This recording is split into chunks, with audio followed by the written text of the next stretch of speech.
بسم اللہ الرحمن الرحیم. دس از محمد اقبال فرام ٹورنٹو. السلام علیکم.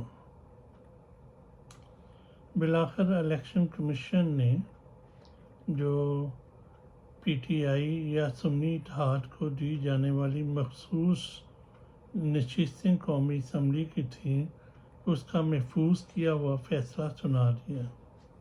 فیصلے کا پہلے ہی پتہ تھا اور وہی ہوا جو ایکسپیکٹڈ تھا کہ انہوں نے پی ٹی آئی کو مخصوص نشستیں دینے سے انکار کر دیا.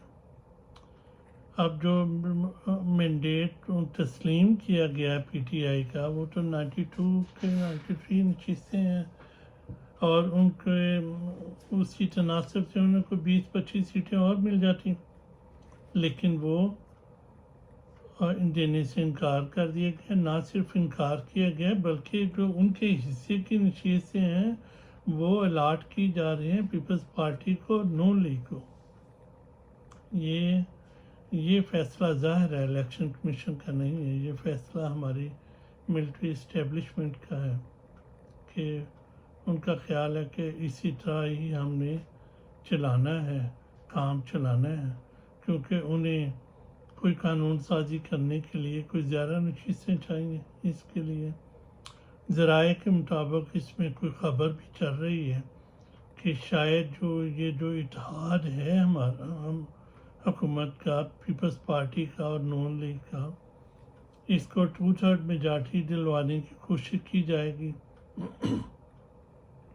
جس کے بعد قانون سازی کی جائے گی. قاضی صاحب کو اگلے 3 سال کے لیے ان کو چیف جسٹس منتخب کر لیا جائے گا، اور پھر آگے 2025 آ جائے گا، اور اس وقت عاصم منیر صاحب کو بھی ایکسٹینشن مل جائے گی، اور یہ قاضی صاحب کو بھی 3 سال کی ٹرم مل جائے گی. پھر راوی چین لکھے گا. یہ انسانوں کے منصوبے ہیں. اللہ کے اپنے منصوبے ہوتے ہیں، انسان اپنے منصوبے بناتے ہیں. دیکھتے ہیں کیا ہوتا ہے، یہ کہاں تک جاتی ہیں. امریکہ میں سپریم کورٹ نے جو ڈیسیژن دیا ہے ابھی، وہ ڈونلڈ ٹرمپ کے اوپر وہ جو نااہلی کی تلوار کسی 1-2 اسٹیٹ نے لٹکائی ہوئی تھی، جو ان کا کیپٹل ہل میں ہنگامہ ہوا تھا، اس کی بیس کے اوپر، تو سپریم کورٹ نے متفقہ فیصلہ دے کر اس کو ڈونلڈ ٹرمپ کو الیکشن لڑنے کی اجازت دے دی. اور جس طرح کی ڈونلڈ ٹرمپ کی ابھی تک کمپین چل رہی ہے ریاستوں میں، اس سے ظاہر لگتا ہے کہ وہ اگلا صدر بن جائے گا امریکہ کا. تو اس سے سپریم کورٹ کے اس فیصلے سے اور ڈونلڈ ٹرمپ کی جو کمپین چل رہی ہے اس کی وجہ سے پاکستانی سیاست پر بھی فرق پڑے گا. پاکستانی سیاست چونکہ کنٹرول ہی باہر سے ہوتی ہے، اور پاکستان کی جو سپریم کورٹ ہے اس پر بھی باہر کی جو قوتوں کے اثرات ہیں وہ زیر اثر ہی فیصلے کرتی ہیں. تو جو یہ امریکہ میں فیصلہ ہوا ہے اور اس کا امپیکٹ پاکستان میں آئے گا، اور انشاءاللہ تعالی عمران خان جلد باہر آ جائے گا، امید تو ایسے ہی لگتا ہے. اور یہ جو ٹور کو گرفتار کیا ہوا ہے صحافی کو، اور عمران ریاض کو بھی گرفتار کیا ہوا ہے، اس کا کوئی مقدمہ بھی نہیں درج کیا جا رہا اور ریمانڈ دے دیے. اور قاضی صاحب تو کے پر وہ اتنی آواز اٹھاتا رہا ہے جب قاضی صاحب مصیبت میں تھے، جب ان کا ریفرنس چل رہا تھا. اب قاضی صاحب ٹور صاحب کو بھول ہی گئے ہیں. یہ زمانے کے، لیکن جب بندے کو اقتدار ملتا ہے تو وہ پہچانا نہیں جاتا، بلکہ اس کی اصلیت صاحب آتی ہے. عمران ریاض کے بارے میں یہ خبر ہے کہ وہ شاید پولیٹکس میں آ جائے، جس طرح اس کو رگڑا لگ رہا ہے. اب وہ امید ہے کہ وہ ذرائع یہ بتاتے ہیں کہ وہ شاید پی ٹی آئی میں شامل ہو جائیں. بظاہر یہ جو کچھ بھی اس وقت ہو رہا ہے ملک میں، پاکستان کی عوام جو ہے اس کی کمٹمنٹ ہے جمہوریت سے. وہ اپنے مسائل حل کرنا چاہتے ہیں ووٹ کی طاقت سے. اسی لیے وہ 8 فروری کو نکل کے آئے سامنے اور انہوں نے بڑی میجارٹی میں ووٹ دیا، 2/3 میجارٹی کے قریب انہوں نے پی ٹی آئی کو ووٹ دے دیا، اور وہ سمجھے کہ اب مسائل حل ہو جائیں گے، نئی گورنمنٹ آ جائے گی، ملک کسی طرف چل پڑے گا۔ لیکن اب سسٹم اتنا گندے طریقے سے ننگا ہو گیا کہ پاکستان کی فوج نے وہ رزلٹ ماننے سے انکار کر دیا۔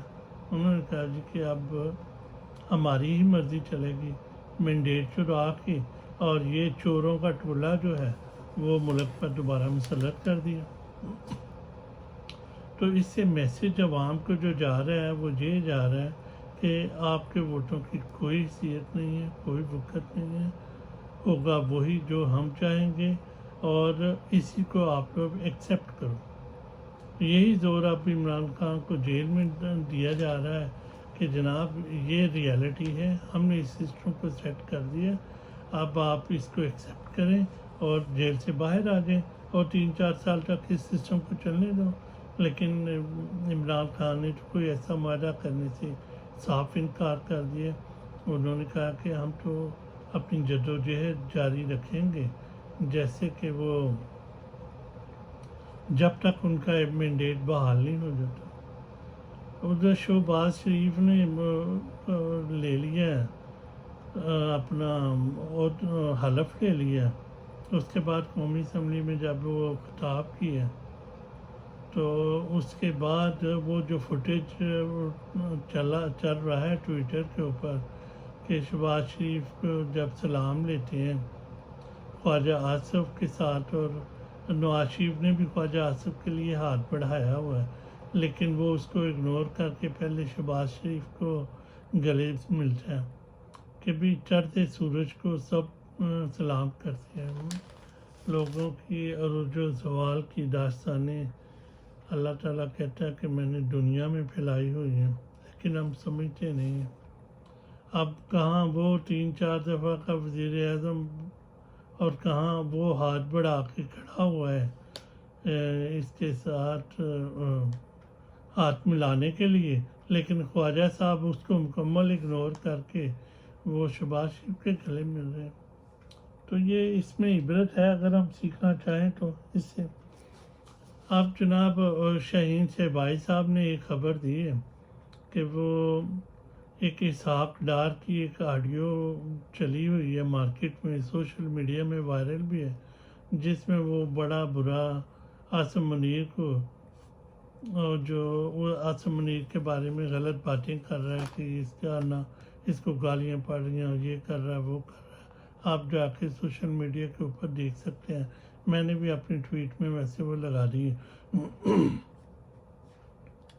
تو اس سے تو ظاہر یہ ہوتا ہے کہ نواز شریف اسحاق ڈار جو ہے وہ نواز شریف گروپ کا ہے، نواز شریف دھڑے کا ہے اور بندہ ہے، اور وہ جو بھی بات کر رہا ہے وہ ظاہر ہے اس کو اس کی تائید جو ہے وہ نواز شریف کی ہے، تو تبھی وہ بات کر رہا ہے۔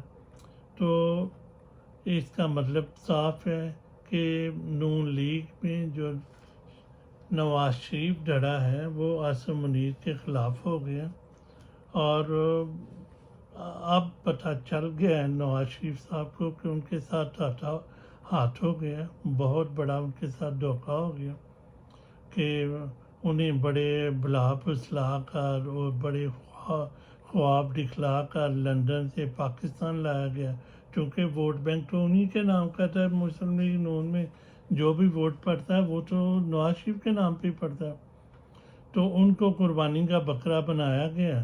ان کا ووٹ تو پھر بھی عوام نے نہیں ڈالے، انہیں سب ملی تو انہیں صرف 17 سیٹیں ہیں، لیکن نواز شریف کو یوز تو کر لیا نا۔ اور اس کے بدلے میں پہلے سے طے تھا کہ یہ جو مریم ہے چیف منسٹر بنے گی اور شہباز شریف جو ہے وہ وزیر اعظم بنے گا، اور نواز شریف کو ایسے ہی لیا ہے، ان کو یوز کیا، اور اب وہ حیران پریشان ہے جی کہ مجھے کیوں بلایا۔ تو یہ زمانے کی عروج و زوال کی داستانیں ہیں، اگر ہم اس سے عبرت پکڑنا چاہیں تو پکڑ سکتے ہیں۔ تو آج تک کے لیے اتنا ہی، پھر ملتے ہیں کسی نئے ٹاپک کے ساتھ۔ اللہ حافظ۔